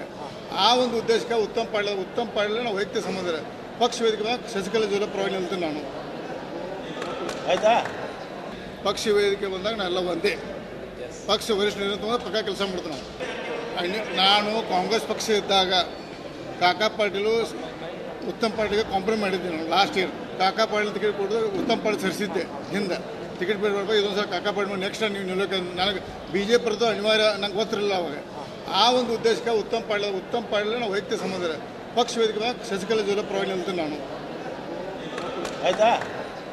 ಪಕ್ಷ ವೇದಿಕೆ ಬಂದಾಗ ಇದ್ರಿ ಅಲ್ಲಿ ಲಕ್ಷ್ಮಣ್ ಸವದಿ ಅವರ ನೇತೃತ್ವದಲ್ಲಿ ಇವರೆಲ್ಲರೂ ಕೂಡ ಸೇರಿದ್ರು. ಆಕ್ಚುಲಿ ಲಕ್ಷ್ಮಣ್ ಸವದಿ ಅವ್ರಿಗೂ ಆಗಲ್ಲ, ಲಕ್ಷ್ಮಣ್ ಸವದಿ ರಮೇಶ್ ಜಾರಕಿಹೊಳಿ ಅವ್ರಿಗೂ ಅಷ್ಟು ಕಷ್ಟನೇ. ಆದ್ರೆ ಇವತ್ತು ಒಗ್ಗಟ್ಟನ್ನ ಪ್ರದರ್ಶನ ಮಾಡ್ತಾ ಇದ್ದಾರೆ. ಬಿಕಾಸ್ ಮಾಧ್ಯಮದಲ್ಲಿ ಇವರ ಅಸಮಾಧಾನ ಯಾವ ರೀತಿಯಾಗಿದೆ, ಬಿಜೆಪಿ ಯಾವ ರೀತಿಯಾಗಿ ಶತ್ರು ಆಗಿದೆ ಬೆಳಗಾವಿ ಜಿಲ್ಲೆಯಲ್ಲಿ ಅನ್ನುವಂಥದ್ದು ಬಿಂಬಿತ ಆಗ್ತಿದ್ದ ಹಾಗೆ ಮೋಸ್ಟ್ ಪ್ರಾಬಬಲಿ ವರಿಷ್ಠರು ಒಂದು ಎಚ್ಚರಿಕೆ ಕೊಟ್ಟಿರ್ತಾರೆ, ಇದೇ ರೀತಿಯಾಗಾದ್ರೆ ನಮ್ಮ ಪಕ್ಷಕ್ಕೆ ಹೊಡ್ತಾ ಅಂತ. ಇದ್ರ ಬಗ್ಗೆ ಮತ್ತಷ್ಟು ಮಾಹಿತಿಯನ್ನ ನೀಡ್ತಾರೆ ನಮ್ಮ ಚಿಕ್ಕೋಡಿಯ ಪ್ರತಿನಿಧಿ ಲೋಹಿತ್ ದೂರವಾಣಿ ಸಂಪರ್ಕದಲ್ಲಿ ಜಾಯ್ನ್ ಆಗ್ತಾ ಇದ್ದಾರೆ. ಲೋಹಿತ್, ಬೆಳಿಗ್ಗೆ ಅಷ್ಟೇ ಸುದ್ದಿಯನ್ನ ನಾವು ಬಿತ್ತರಿಸ್ತಾ ಇದ್ವಿ. ಸಹಜವಾದಂತ ಆಶ್ಚರ್ಯ ಅನ್ನಿಸ್ತಾ ಇದೆ ನನಗೆ, ಆ ಎಲ್ಲಾ ನಾಯಕರು ಒಟ್ಟಾಗಿ ಕೂತ್ಕೊಂಡಿದ್ದು ಮೋಸ್ಟ್ ಪ್ರಾಬಬ್ಲಿ ವರಿಷ್ಠರಿಂದ ಒಂದು ಎಚ್ಚರಿಕೆಯ ಕರೆ ಬಂದಿದೆ ಅಂತ ಕಾಣಿಸುತ್ತೆ. ಈ ಒಗ್ಗಟ್ಟು ಎಲ್ಲರೂ ಒಟ್ಟಿಗೆ ಕೂತ್ಕೊಂಡಿರೋದನ್ನ ಗಮನಿಸ್ತಾ ಇದ್ರೆ ಖಂಡಿತವಾಗ್ಲೂ ಪೃಥ್ವಿರಾಜ್, ಏನಂತಂದ್ರೆ ಕಳೆದ 15 ದಿನಗಳಿಂದ ಕೂಡ ಸಾಕಷ್ಟು ಏನಂತಂದ್ರೆ ಬೆಳಗಾವಿ ಭಿನ್ನ ಮತದ ಕುರಿತು ಮಾಧ್ಯಮಗಳಲ್ಲಿ ಚರ್ಚೆ ಆಗ್ತಾ ಇತ್ತು. ಇವತ್ತು ಬೆಳಗ್ಗೆ ಕೂಡ ಏನಂತಂದ್ರೆ ನಾವು ನಿರಂತರವಾದಂತಹ ಸುದ್ದಿಯನ್ನು ಕೂಡ ಬಿತ್ತನೆ ಮಾಡಿದ್ವಿ. ಯಾವ ರೀತಿ ಏನಂತಂದ್ರೆ ಬೆಳಗಾವಿ ನಾಯಕರು ತಮ್ಮಲ್ಲಿ ಒಂದು ಕಚ್ಚಾಟವನ್ನು ನಡೆಸಿದ್ದಾರೆ ಅಂತ ಹೇಳ್ಬೋದು. ಈ ವಿಚಾರವಾಗಿ ಏನಂತಂದ್ರೆ ಈಗ ವರಿಷ್ಠರು ಏನಂತಂದ್ರೆ ಒಂದ್ ರೀತಿ ತಾಕೀತನ್ನೇ ಮಾಡಿದಾರೆ ಅಂತ ಹೇಳ್ಬೋದು. ಯಾಕಂತಂದ್ರೆ ನಿನ್ನೆ ಕೂಡ ಒಂದು ಜಂಟಿ ಸುದ್ದಿಗೋಷ್ಠಿ ಆಗಿತ್ತು. ಅದಕ್ಕೆ ಏನಂತಂದ್ರೆ ಶಶಿಕಲಾ ಜೊಲ್ಲೆ ಬಂದಿದ್ದಾರೆ ಅನ್ನೋ ಒಂದು ಕಾರಣಕ್ಕಾಗಿ ರಮೇಶ್ ಜಾರಕಿಹೊಳಿ ಅವರ ಒಂದು ಪತ್ರಿಕಾಗೋಷ್ಠಿಯಿಂದ ದೂರ ಉಳ್ಕೊಂಡಿದ್ರು. ಆದ್ರೆ ಇವತ್ತು ಏನು ಕಾಗವಾಡ ಮತಕ್ಷೇತ್ರದಲ್ಲಿ ನಡೀತಕ್ಕಂಥ ವಿಜಯ ಸಂಕಲ್ಪ ಯಾತ್ರೆಗೂ ಮುನ್ನ ಏನಂತಂದ್ರೆ ಲಕ್ಷ್ಮಣ್ ಸವದಿ ನೇತೃತ್ವದಲ್ಲಿ 3 ಜನ ನಾಯಕರು ಒಟ್ಟಿಗೆ ಕೂತ್ಕೊಂಡು ಒಂದು ಜಂಟಿ ಸುದ್ದಿಗೋಷ್ಠಿ ನಡೆಸ್ತಾರೆ. ಜಂಟಿ ಸುದ್ದಿಗೋಷ್ಠಿ ನಡೆಸೋ ಸಂದರ್ಭದಲ್ಲಿ ನಾವು ಎಲ್ಲರೂ ಕೂಡ ಅಂದ್ರೆ ಒಟ್ಟಾಗಿ ಒಂದೇ ವೇದಿಕೆಯಲ್ಲಿ ಕೆಲಸ ಮಾಡ್ತಾ ಇದೀವಿ. ಕಮಲದ ಹೂವಿನ ಕೆಳಗಡೆ ನಾವು ಎಲ್ಲರೂ ಕೂಡ ಕೆಲಸ ಮಾಡಿ ಬೆಳಗಾವಿಯಲ್ಲಿ 15ಕ್ಕೂ ಹೆಚ್ಚು ಸ್ಥಾನಗಳನ್ನ ಗೆಲ್ಲೋ ನಿಟ್ಟಿನಲ್ಲಿ ನಾವು ಕೆಲಸ ಮಾಡ್ತೀವಿ ಅನ್ನೋ ಮಾತನ್ನ ಹೇಳ್ತಾರೆ. ಇದೇ ಸಂದರ್ಭದಲ್ಲಿ ಮಾಧ್ಯಮಗಳು ಪ್ರಶ್ನೆಯನ್ನ ಮಾಡ್ತವೆ, ಜಿಲ್ಲೆಯಲ್ಲಿ ಏನ್ ನಡೀತಾ ಇದೆ ಈ ಬಗ್ಗೆ ಒಂದು ಸ್ಪಷ್ಟನೆ ಕೊಡಿ ಅನ್ನುವಂತ ಸಂದರ್ಭದಲ್ಲಿ ರಮೇಶ್ ಜಾರಕಿಹೊಳಿ ಅವರು ಒಂದು ಸ್ಪಷ್ಟನೆಯನ್ನ ಕೊಡ್ತಾರೆ. ಏನಂತಂದ್ರೆ ಉತ್ತಮ್ ಪಾಟೀಲ್ ಈಗಲೂ ಕೂಡ ನನ್ನ ಆಪ್ತಾರೆ ಅನ್ನುವಂತ ಒಂದು ಮಾತನ್ನ ಅಲ್ಲಿಗೆ ಹೇಳೋದಿಲ್ಲ, ಈಗಲೂ ಕೂಡ ಅವರು ನನ್ನ ಆಪ್ತಾರೆ. ಈ ಹಿಂದೆ ಏನಂತಂದ್ರೆ ಅವ್ರಿಗೆ ನಾನು ಕಾಂಗ್ರೆಸ್ ಪಕ್ಷದಲ್ಲಿದ್ದಾಗ ಅವ್ರಿಗೆ ಟಿಕೆಟ್ ಕೊಡಿಸೋದಾಗಿ ಭರವಸೆ ನೀಡಿದ್ದೆ. ಆದ್ರೆ ಕಾರಣಾಂತರ ಮುಂದಿನ ದಿನಗಳಲ್ಲಿ ನಾನು ಬಿಜೆಪಿಗೆ ಹೋಗ್ತೀನಿ ಅನ್ನೋದು ಗೊತ್ತಿರಲಿಲ್ಲ. ಸೊ ಈಗ ನಾನು ಬಿಜೆಪಿ ಪಕ್ಷದಲ್ಲಿದ್ದೇನೆ, ನಾನು ಏನಿದ್ರು ಕೂಡ ಈಗ ಶಶಿಕಲಾ ಜೊಲ್ಲೆ ಪರವಾಗಿ ನಾನು ಕೆಲಸ ಮಾಡ್ತೀನಿ ಅನ್ನುವಂತ ಒಂದು ಹೇಳಿಕೆಯನ್ನು ಕೊಡೋ ಮೂಲಕ ಎಲ್ಲೋ ಒಂದ್ ಕಡೆ ಏನಂತಂದ್ರೆ ಆ ಡ್ಯಾಮೇಜ್ ಕಂಟ್ರೋಲ್ಗೆ ಇಲ್ಲಿ ರಮೇಶ್ ಜಾರಕಿಹೊಳಿ ಮುಂದಾಗಿದ್ದಾರೆ ಅಂತ ಹೇಳ್ಬೋದು. ಅದ್ರ ಜೊತೆಗೆ ಏನಂತಂದ್ರೆ ನಿನ್ನೆ ಶಶಿಕಲಾ ಜೊಲ್ಲೆ ಅವರು ಕೂಡ ಒಂದು ಮಾತನ್ನ ಹೇಳಿದ್ರು, ಯಾರು ಕೂಡ ನಮ್ಮನ್ನ ಸೋಲ್ಸೋದಕ್ಕೆ ಆಗಲ್ಲ, ಪರೋಕ್ಷವಾಗಿ ಏನಂತಾರೆ ರಮೇಶ್ ಜಾರಕಿಹೊಳಿ ವಿರುದ್ಧ ಒಂದು ಕುಟುಕುವ ಕೆಲಸವನ್ನ ಮಾಡಿದ್ರು. ಆದ್ರೆ ಇವತ್ತು ಏನಂತಾರೆ ಶಶಿಕಲಾ ಜೊಲ್ಲೆ ಅವರು ಯಾವುದೇ ರೀತಿಯ ಮಾತುಗಳನ್ನ ಆಡಿಲ್ಲ, ಬದಲಾಗಿ ನಾವು ಒಗ್ಗಟ್ಟಾಗಿ ಕೆಲಸ ಮಾಡಿಕೊಂಡು ಜಿಲ್ಲೆಯಲ್ಲಿ 15ಕ್ಕೂ ಹೆಚ್ಚು ಸ್ಥಾನವನ್ನು ಗೆಲ್ಲೋ ನಿಟ್ಟಿನಲ್ಲಿ ನಾವು ಒಗ್ಗಟ್ಟು ಪ್ರದರ್ಶನವನ್ನು ಮಾಡ್ತಾ ಇದೀವಿ ಅನ್ನುವಂತ ಮಾತನ್ನ ಕೂಡ ಇಲ್ಲಿ ಹೇಳಿದ್ರು. ಸೊ ಏನು ಮಾಧ್ಯಮಗಳಲ್ಲಿ ಸಾಕಷ್ಟು ಸುದ್ದಿ ಬಿತ್ತರಗಳಾಗ್ತಾ ಇದಾವೆ. ಸುದ್ದಿ ಬಿತ್ತರ ಆಗ್ತಾ ಇದ್ದಂತೆ ಡ್ಯಾಮೇಜ್ ಕಂಟ್ರೋಲ್ಗೆ ಈಗ ಪಕ್ಷ ಮುಂದಾಗಿರ್ತಕ್ಕಂಥದ್ದು ಏನು ಹೈಕಮಾಂಡ್ ಮೂಲಕ ಸ್ಥಳೀಯ ನಾಯಕರಿಗೆ ಒಂದು ಖಡಕ್ ಆದಂತ ಒಂದು ಸಂದೇಶವನ್ನೇ ರವಾನೆ ಮಾಡಿದ್ದಾರೆ ಅನ್ನುವಂತ ಮಾತುಗಳು ಕೂಡ ಈಗ ಕೇಳಿ ಬರ್ತಾ ಇದಾವೆ. ಏನಂತಂದ್ರೆ ನೀವು ಈ ರೀತಿ ಬಹಿರಂಗವಾಗಿ ಕಚ್ಚಾಟವನ್ನು ಶುರು ಮಾಡಿದ್ರೆ ಚುನಾವಣೆ ಸಂದರ್ಭದಲ್ಲಿ ಅದು ನೇರವಾಗಿ ಪಕ್ಷಕ್ಕೆ ಹೊಡೆತ ಬೀಳುತ್ತೆ. ಸೊ ಇದನ್ನ ನೀವಾಗೆ ಸರಿ ಮಾಡ್ಕೋಬೇಕು. ಎಲ್ಲರೂ ಕೂಡ ಏನಂತಂದ್ರೆ ಬಹಿರಂಗ ಹೇಳಿಕೆಗಳನ್ನ ಕೊಡೋದನ್ನ ಬಂದ್ ಮಾಡಬೇಕು. ಎಲ್ಲರೂ ಕೂಡ ಏನಂತಂದ್ರೆ ಪಕ್ಷ ಅಧಿಕಾರಕ್ಕೆ ತರೋ ನಿಟ್ಟಿನಲ್ಲಿ ಕೆಲಸ ಮಾಡಬೇಕು. ಅಂದಾಗ ಮಾತ್ರ ನಾವು ನಿಮ್ಮನ್ನ ನಾಯಕರಾಗಿ ಪರಿಗಣನೆ ಮಾಡಕ್ಕೆ ಸಾಧ್ಯ ಆಗತ್ತೆ. ಇಲ್ಲ ಅದಂತಂದ್ರೆ ಇದರ ಪರಿಣಾಮವನ್ನ ನೀವು ಅನುಭವಿಸಬೇಕಾಗತ್ತೆ ಅನ್ನುವಂತ ಒಂದು ಖಡಕ್ ಆದಂತ ವಾರ್ನಿಂಗ್ ಅನ್ನ ಹೈಕಮಾಂಡ್ ಮೂಲಕ ಏನಂತಾರೆ ಇಲ್ಲಿನ ನಾಯಕರಿಗೆ ಕೊಡಿಸಿದಾರೆ ಅಂತಾನೆ ಹೇಳಲಾಗ್ತಾ ಇದೆ.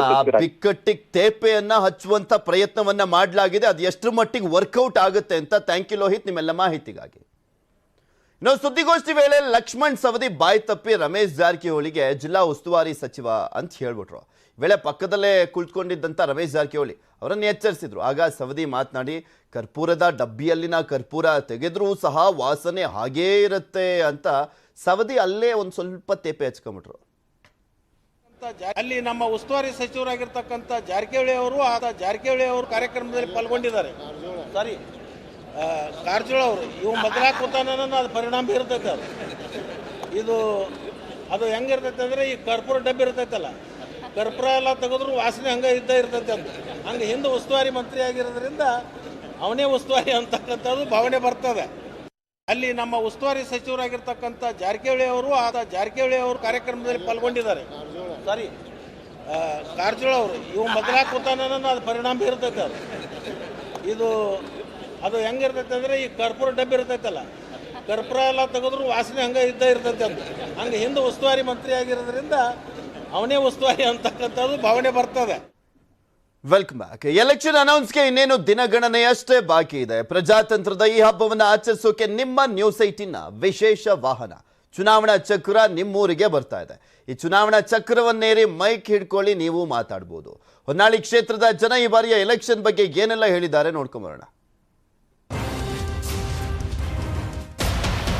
ರೇಣುಕಾಚಾರ್ಯ ಅಂದ್ರೆ ಆಪತ್ ಬಾಂಧವ. ಯಾವುದೇ ಪ್ರಕೃತಿ ವಿಕೋಪಗಳು ಬರಲಿ, ಅದು ಕೊರೋನಾ ಬರಲಿ, ನೆರೆ ಪೀಡಿತ ಬರಲಿ, ಆ ಸಂದರ್ಭದಲ್ಲಿ ಯಾರು ಹಾನಿಗೊಳಗಾಗಿರ್ತಾರೆ, ಯಾರು ಅಪಘಾತಕ್ಕೊಳಗಾಗಿರ್ತಾರೆ, ಆ ಕ್ಷಣದಲ್ಲೇ ಅವರ ಜಾಗಕ್ಕೆ ಹೋಗಿ ಆ ತುರ್ತುದಲ್ಲಿ ಅವರಿಗೆ ಸಹಾಯಧನ ಆಗ್ಲಿ, ಅವ್ರಿಗೆ ಸಹಕಾರ ಆಗ್ಲಿ, ಅವರ ಆರೋಗ್ಯ ಕಾಪಾಡೋ ವಿಚಾರದಾಗಲಿ, ಯಾವುದೇ ವಿಚಾರದಾಗಲಿ ಈ ಇಡೀ ನಮ್ಮ ರಾಜ್ಯದಲ್ಲಿ ರೇಣುಕಾಚಾರ್ಯ ಅಂತ ಸ್ಪಂದನೆ ಮಾಡುವಂತ ಒಬ್ಬ ರಾಜಕಾರಣಿ ಮತ್ತೊಬ್ಬರಿಲ್ಲ. ಇವತ್ತು ರೇಣುಕಾಚಾರ್ಯ ಮಾಡಿ ಸ್ಪಂದನೆಗೆ ತಾಲೂಕಿನ ಜನ 3 ಬಾರಿ ಆಯ್ಕೆ ಮಾಡಿದ್ದಾರೆ. 4ನೇ ಬಾರಿ ಆಯ್ಕೆ ಮಾಡೋದು ಅಷ್ಟೇ ಸೂರ್ಯಚಂದ್ರ ಎಷ್ಟು ಸತ್ಯನ ಅಷ್ಟೇ ಸತ್ಯ. ಸಾವಿರಾರು ಕೋಟಿ ತಂದಾರೆ, ಅಭಿವೃದ್ಧಿ ಮಾಡಿದ್ದಾರೆ. ಜನಗಳ ಬಳಿ ಹೋಗೋಣ, ಜನ ಏನ್ ತೀರ್ಮಾನ ಮಾಡ್ತಾರೆ ನೋಡೋಣ. ನಮ್ಮ ಹೆಸರು ಎಜಿ ಪ್ರಕಾಶ್ ಅಂತ ಹೇಳಿ, ಮಾಜಿ ಎಪಿಎಂಸಿ ಅಧ್ಯಕ್ಷರು. ಇವತ್ತು ರಾಜ್ಯ ಸರ್ಕಾರ ಅಭಿವೃದ್ಧಿ ಕೆಲಸಗಳನ್ನ ಹಿಡ್ಕೊಂಡು ಕೆಲಸ ಮಾಡ್ತಾ ಇಲ್ಲ. ಇವತ್ತು ಮೋದಿ ಮುಖವನ್ನು ಹಿಡ್ಕೊಂಡು ಕೆಲಸ ಮಾಡ್ತಾ ಇದಾರೆ. ನಿನ್ನೆ ಇವತ್ತು ಏನು ಯಡಿಯೂರಪ್ಪನ ಅಭಿಮಾನಿಗಳಲ್ಲಿ ಸೇರಿದಾರೆ ಹೊರತು ಮೋದಿ ಅಭಿಮಾನಿಗಳು ಯಾರು ಇಲ್ಲ. ಯಾಕೆಂತ ಹೇಳಿದ್ರೆ ಅವತ್ತು 27ನೇ ತಾರೀಕು ಅವರು ಹುಟ್ಟಿದಬ್ಬ ಇದೆ. ಏರೋಪ್ಲೇನ್ ಅವಶ್ಯಕತೆ ಇತ್ತ. ಈಗ 15 ದಿವಸದಿಂದ ಭದ್ರಾವತಿಯಲ್ಲಿ ಒಂದು ಸ್ಟ್ರೈಕ್ ಅನ್ನ ಮಾಡಿದ್ರು, ಒಂದು ಬಂದ್ ಅನ್ನ ಕರೆ ಕೊಟ್ರು. ವಿಐಎಸ್ಎಲ್ ಇವತ್ತು ಜೀವನಾಡೆ ನಮ್ಮ ರಾಜ್ಯಕ್ಕೆ. ವಿಐಎಸ್ಎಲ್ ಅನ್ನ ನಮ್ಮ ಏನು ರಾಜ್ಯರ ಆಳ್ವಿಕೆ ಅಂತ ಅವತ್ತು ಸ್ಥಾಪನೆ ಮಾಡಿರ್ತಕ್ಕಂಥದ್ದು ಇವತ್ತನ್ನ ಮುಚ್ಚಿದ್ದಾರೆ. ಫ್ಲಡ್ ಬಂದಾಗ ರಾಜ್ಯದಲ್ಲಿ ಉತ್ತರ ಕರ್ನಾಟಕ ತತ್ತರಿಸಿ ಹೋಗಿತ್ತು. ಅವತ್ತು ಇವ್ರಿಗೆ ಟೈಮ್ ಇರ್ಲಿಲ್ಲ ಬರೋಕೆ. ಇವತ್ತು ತಿಂಗಳಲ್ಲಿ 5 ರಿಂದ 6 ಸಾರಿ ಬರ್ಲಿಕ್ಕೆ ಇವರು ಬರ್ತಾರೆ ಅಂದ್ರೆ ಇವತ್ತು ಮುಂದೆ ವಿಧಾನಸಭೆ ಚುನಾವಣೆಗೆ ದಕ್ಷಿಣ ಭಾರತದಲ್ಲಿ ಏಕೈಕ ರಾಜ್ಯ ಇರ್ತಕ್ಕಂಥದ್ದು ಅಧಿಕಾರದಲ್ಲಿ ನಮ್ಮ ಕರ್ನಾಟಕ. ಆದ್ರಿಂದ ಈ ರಾಜ್ಯವನ್ನು ಉಳಿಸೋಣಕ್ಕೋಸ್ಕರ ಇವತ್ತು ಮೋದಿ ಮುಖ ಮಾಡ್ಕೊಂಡು ಇವರು ಇವತ್ತು ಪಕ್ಷವನ್ನ ಕಟ್ಟಲಿಕ್ಕೆ ಚುನಾವಣೆಯನ್ನ ಮಾಡ್ಲಿಕ್ಕೆ ಹೋಗ್ತಾ ಇದಾರೆ. ಇವರಿಗೆ ನಾಚಿಕೆ ಆಗಬೇಕು. ಇವರು ಅಭಿವೃದ್ಧಿ ಇಲ್ಲ, ಇವರಿಗೆ ಅಭಿವೃದ್ಧಿಯ ಮಂತ್ರ ಇಲ್ಲ ಇವರಿಗೆ. ಇವತ್ತು 2023ಕ್ಕೆ ಕಾಂಗ್ರೆಸ್ ಸರ್ಕಾರ ಬರ್ತದೆ. ಸೂರ್ಯ ಚಂದ್ರ ಸತ್ಯನೋ ಅಷ್ಟೇ ಸತ್ಯ ಅಂತಂದೇಳಿ ನಾನು ಹೇಳಕ್ಕೆ ಇಷ್ಟಪಟ್ಟು ನನ್ನ ಮಾತು ಮುಗಿಸಿ. ಜೈ ಕರ್ನಾಟಕ. ಏನು ಜನಗಳು ಏನ್ ಮಾತಾಡ್ತಾರೆ, ರೇಣುಕಾಚಾರ್ಯ ಸೋಲ್ತಾರೆ ಹಂಗೆ ಹಿಂಗೆ ಅಂತಾರಲ್ಲ, ಜನ ಅವರಿಗೆ ಯಾಕಿಷ್ಟು ಅಭಿಮಾನ ಮಾಡ್ತಾರೆ ಅಂತಂದ್ರೆ ಒಂದು ಮಿಸ್ ಕಾಲ್ ಕೊಟ್ಟರು ರಿಟರ್ನ್ ಫೋನ್ ಮಾಡ್ತಾರೆ. ಯಾರೇ ನಮ್ಮ ಹೊನ್ನಾಳಿ ತಾಲೂಕು ಅಂತ ಅಲ್ಲ, ಬೇರೆ ಅನ್ನ ತಾಲೂಕುಗಳು ಇವರಿಗೂ ಮಿಸ್ ಕಾಲ್ ಕೊಟ್ಟರು ಸ್ವತಃ ಅವ್ರು ಫೋನ್ ಮಾಡ್ತಾರೆ. ಯಾಕೆ ಮಾಡ್ತಾರೆ, ಏನ್ ಮಾಡ್ತಾರೆ ಅಂದ್ರೆ ಅವ್ರ ಅಷ್ಟೊಂದು ಪ್ರೀತಿ ಕಾಳಜಿ ಜನ ಅಂದ್ಮೇಲೆ. ಇವತ್ತು ಅವ್ರಿಗೆ ಜಾತಿ ಇಲ್ಲ, 3,000 4,000 ಇಲ್ಲ, ಅದರಲ್ಲೂ ಇವರಿಗೆ ಹಾಕೋದು 2,000 ಚಿಲ್ಲರೆ ಏನೋ ಅಷ್ಟೇ. ಬಟ್ ಈ ಇಷ್ಟು ಸಲ ಗೆದ್ದಿರೋದು 4 ಬಾರಿ ಚುನಾವಣೆ ಮಾಡಿದ್ದಾರೆ, 1 ಬಾರಿ ಸೋತಿದ್ದಾರೆ. ಯಾಕೆ 3 ಸಲ ಗೆದ್ದಿದ್ದಾರೆ ಅಂತ ಅಂದ್ರೆ ಜನಗಳಿಗೆ ಅಷ್ಟೊಂದು ಆಕರ್ಷಣೆ ಅಷ್ಟು ಜನ ಕೆಲಸ ಮಾಡ್ತಾರೆ. ಅವರೇ ಗೆದ್ದೇ ಗೆಲ್ತಾರೆ. ಈ ಬಾರಿನೂ MPR ಬಾಸೇ ಗೆಲ್ತಾರೆ. ನನ್ನ ಹೆಸರು ಅರುಣ್ ಅಂತ, ಹತ್ತೂರು ಗ್ರಾಮ ಪಂಚಾಯತಿಲಿ ಬರೋ ದೊಡ್ಡರಹಳ್ಳಿ ಹಳ್ಳಿಯಿಂದ ಬಂದಿದ್ದೀನಿ. ನಾನು ಯಾವುದೇ ಪಕ್ಷದ ಪರವಾಗಿ ಮಾತಾಡಲ್ಲ. ನನಗೆ ನಮ್ಮೂರಲ್ಲಿ ಏನೇ ಕೊರತೆ ಇದೆ, ನಮ್ಮೂರಲ್ಲಿ ಮಾತ್ರ ಅಲ್ಲ ಪ್ರತಿಯೊಂದು ಹಳ್ಳಿಲೂ ಸಹ ಕೊರತೆಗಳಿದಾವೆ. ಕೊರತೆಗಳನ್ನ ಕೇಳಬೇಕಾಗಿರೋರು MLAಗಳು ಅಂದ್ರೆ ಶಾಸಕರುಗಳು ಬರ್ತಾರೆ. ಯಾವ್ದೇ ನಮ್ಮೂರಲ್ಲಿ ಜಾತ್ರೆ ಇದ್ರೆ ಬರ್ತಾರೆ. ಜಾತ್ರೆಯಲ್ಲಿ ಬಂದ್ಬಿಟ್ಟು ಕೈ ಮುಖಂಡ್ ಪ್ರತಿಯೊಬ್ಬರಿಗೂ ಕೈ ಮುಗಿದು ಹೋಗ್ತಾರೆ. ಪ್ರತಿಯೊಬ್ಬ ಶಾಸಕರು ಮಾಡೋದು ಅದೇ ಕೆಲಸ. ನಮ್ಮೂರಲ್ಲಿ 3 ವರ್ಷದಿಂದ ಕೇಳ್ತಾ ಇದೀವಿ. ಶಾಲೆ ಮಕ್ಕಳು ನಡ್ಕೊಂಡು ಹೋಗೋ ಜಾಗದಲ್ಲಿ ಸೈಡಿಗೆ ಒಂದು 10 ಅಡಿ ಆಳದ್ದು ಒಂದು ಗುಂಡಿ ಇದೆ. ಅಂದ್ರೆ ಮಕ್ಕಳು ಹೋಗೋ ಶಾಲೆವರೆಗೂ ಸಹ ಗುಂಡಿ ಇದೆ. ಅದು 3 ವರ್ಷದಿಂದ ಪ್ರತಿ ವರ್ಷ ಬರ್ತಾರೆ ನಮ್ ಜಾತ್ರೆಗೆ. 3 ವರ್ಷದಿಂದ ಕೇಳ್ತಿದೀವಿ, ಈ ವರ್ಷ ಮಾಡ್ಕೊಡ್ತೀವಿ ಅಂತ ಹೇಳ್ತಿದ್ದಾರೆ. 3 ವರ್ಷದಿಂದ ಒಂದೇ ಒಂದ್ಸರಿ ಮಾಡ್ಕೊಟ್ಟಿಲ್ಲ. ನಿನ್ನೆ ನಮ್ ಶಾಸಕರು ನಮ್ಮ ಹತ್ತೂರಲ್ಲಿ ಒಂದು ಫಂಕ್ಷನ್ ಇಟ್ಟಿದ್ರು. ಅವ್ರ ಹತ್ರ ಹೋಗಿ ಒಂದ್ ಮಾತು ಕೇಳಿದೆ ನಾನು. ಸರ್ ಇದೇ ಸ್ಕೂಲಲ್ಲಿ ಶೌಚಾಲಯ ವ್ಯವಸ್ಥೆ ಇಲ್ಲ, ಹೆಣ್ಮಕ್ಳು ಬರ್ತಾರೆ ಗಂಡ್ಮಕ್ಳು ಬರ್ತಾರೆ, ತೊಂದರೆ ಆಗ್ತಾ ಇದೆ, ಈ ಶೌಚಾಲಯ ಕಟ್ಸ್ಕೊಡ್ರಿ ಅಂದ್ರೆ ಇದು ಏಡೆಡ್ ಸ್ಕೂಲ್ ಅಪ್ಪ, ನನ್ ಕೈಲಿ ಮಾಡಕ್ಕಾಗಲ್ಲ ಅಂದ್ರು. ಅದಕ್ಕೆ ಇನ್ನೊಂದು ನಾನೇನ್ ಕ್ವಶನ್ ಕೇಳಿದೆ ಅಂದ್ರೆ, ಇದು ಏಡೆಡ್ ಸ್ಕೂಲು, ಇದೇ ಸ್ಕೂಲಲ್ಲಿ ನೀವು 10 ರಿಂದ 15 ಲಕ್ಷ ರೂಪಾಯಿ ಖರ್ಚು ಮಾಡಿ ಫಂಕ್ಷನ್ ಮಾಡಕ್ಕೆ ಈ ಸ್ಕೂಲ್ ಬೇಕು, ಆದ್ರೆ 10 ರಿಂದ 15 ಸಾವಿರ ರೂಪಾಯಿ ಖರ್ಚು ಮಾಡಿ ಒಂದು ಶೌಚಾಲಯ ಕಟ್ಸಕ್ಕೆ ಈ ಸ್ಕೂಲ್ ಬೇಡವಾ ಅಂತ ಕೇಳಿದೆ. ಹೌದಾನೆ? ಇಂಥವನ್ನೆಲ್ಲ ಯಾರು ಕೇಳ್ತಾರೆ? ಮತ್ತೆ ನ್ಯೂಸ್ 18 ಚುನಾವಣಾ ಚಕ್ರ ವಾಹನ ರಾಜ್ಯದಾದ್ಯಂತ ಓಡಾಡ್ತಾ ಇದೆ. ಇಂದು ಚಿಕ್ಕಮಗಳೂರು ಜಿಲ್ಲೆಯ ಕಡೂರು ತರೀಕೆರೆ ಕ್ಷೇತ್ರ ವ್ಯಾಪ್ತಿಯಲ್ಲಿ ಸಂಚಾರ ಮಾಡುತ್ತೆ. ಸಾರ್ವಜನಿಕರು ಬಂದು ನಿಮ್ಮ ಅಭಿಪ್ರಾಯವನ್ನ ಹಂಚಿಕೊಳ್ಬಹುದು. ಬನ್ನಿ, ಮಿಸ್ ಮಾಡದೆ ಚುನಾವಣಾ ಚಕ್ರವನ್ನ ಏರಿ ಮೈಕ್ ಹಿಡಿದು ಮಾತಾಡಿ. ಈಗ ಇನ್ಫ್ರಾ ಮಾರ್ಕೆಟ್ ಅರ್ಪಿಸುವಂತ ವೆದರ್ ರಿಪೋರ್ಟ್ ಅನ್ನ ನೋಡೋಣ.